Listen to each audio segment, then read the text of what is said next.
Bonjour Monsieur Épinay. Bonjour Monsieur Dim. En dépit des taux favorables, le marché de l'immobilier en Suisse reste encore tendu.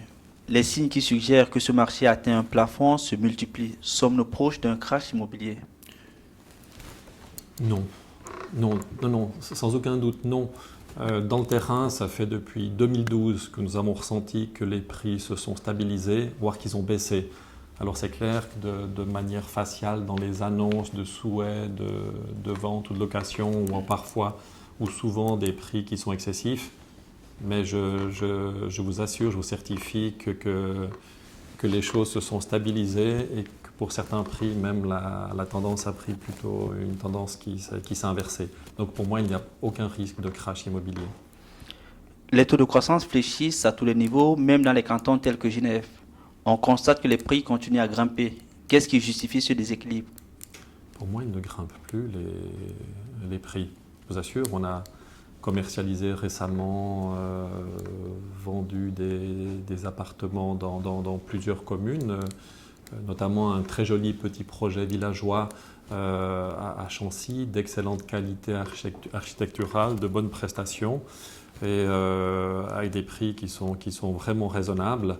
Et on a senti le seuil de résistance, quand bien même par rapport à quelques années antérieures où on avait travaillé sur ce type de projet, où on s'était dit qu'il faudrait viser une cible de prix de 10 à 15% en dessous, même avec ce 10 à 15%, on a ressenti que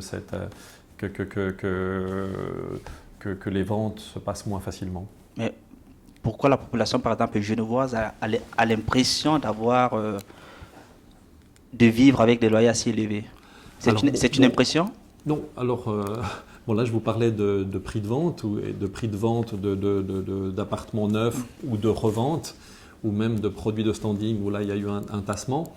Maintenant sur les locations, c'est vrai que si nous sommes en pénurie de logements, forcément que sur le marché libre, les prix vont être relativement soutenus, voire chers. Par contre, à Genève, il ne faut pas oublier que nous avons tout un socle de logements sociaux ou de logements contrôlés. Et il y a le droit aussi du bail qui permet bien de maintenir des situations qui sont tout à fait raisonnables d'une manière générale. Peut-on dire que les politiques ainsi que les acteurs économiques n'ont pas su anticiper cette situation de pénurie? Alors, je dirais que la situation est effectivement crispée, voire antagonisée au niveau politique depuis bien 35 ans.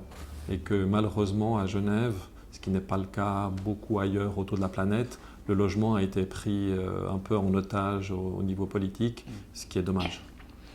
Et quelle solution pour répondre à la demande du marché?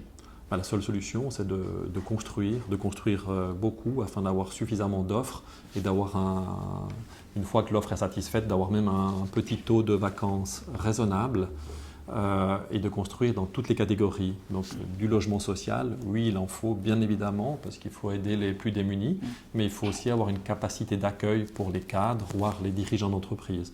Donc ce qu'il faut, c'est produire. Si peut-être on revient peut-être sur Genève, il n'y a plus assez d'espace constructible également à Genève.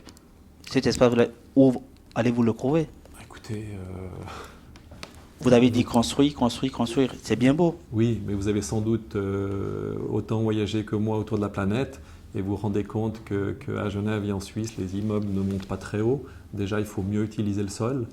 Pendant quelques décennies, on a vraiment bétonné de manière horizontale, ce qui est dommage. C'était une politique d'il y a 30 ans, d'il y a 20 ans. Il ne faut pas faire des immeubles de rez plus 2 étages, c'est du gaspillage. Donc là où on construit, il faut monter un peu en hauteur, de sorte à laisser des espaces verts. Donc là, c'est vrai que pendant un certain nombre de décennies, on a gaspillé le territoire, mais on en a encore à disposition pour bien faire. Et c'est là-dessus qu'il faut se focaliser, ne pas le gaspiller et bien densifier. Donc, à vous entendre, alors sur Genève, la réelle solution serait déjà de construire en hauteur. Oui, oui. De construire en ville, de surélever, et lorsqu'on construit, de construire en hauteur. Mais vous savez que la population s'est prononcée par rapport à ça. Oui, elle a pris conscience, mais récemment, en votant, en demandant est-ce qu'on ait une densité minimum de 1,8 lorsqu'on construit. C'est-à-dire que pour 1 mètre de terre, on construise au minimum 1,80 m de surface de plancher. Mais pendant des décennies, on a construit du 0,4, voire parfois du 0,6. Et le nombre d'associations et d'organismes que de défense de locataires ou autres et militants ont combattu justement pour éviter qu'on construise en hauteur. Et c'était ridicule, c'était une erreur. Merci, Monsieur Pinet, d'avoir répondu à nos questions. C'était avec plaisir.